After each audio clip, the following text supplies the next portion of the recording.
ដែលត្រជាក់សូបិនឃើញមុខអូនតែភ្ញាក់មកវិញឯង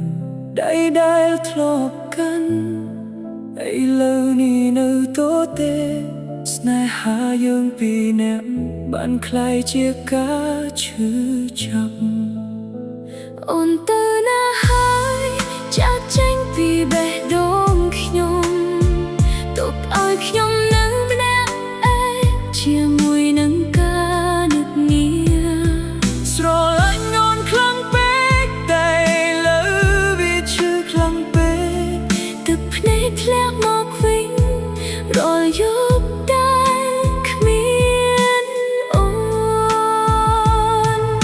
រូបថតចាស់នៅតែរក្សាទុកក្នុងបេះដូងពាក្យសន្យាទាំងនោះឥឡូវคล้ายជាខ្យល់ខ្ជួងអូនសាយដូចមុនតែខ្ញុំនៅតែយំលាក់ឯងស្នេហាដែលបាត់បង់មិនអាចត្រឡប់មកវិញទេអូនទៅណាហើយចាក់ចេញពីបេះដូងខ្ញុំទុកឲ្យខ្ញុំនៅម្នាក់ឯងជាមួយនឹងការនឹកនាស្រឡាញ់អូនខ្លាំងពេកតែលើវាឈឺខ្លាំងពេកទឹកភ្នែកធ្លាក់មកវិញរាល់យប់តែគ្មានអូ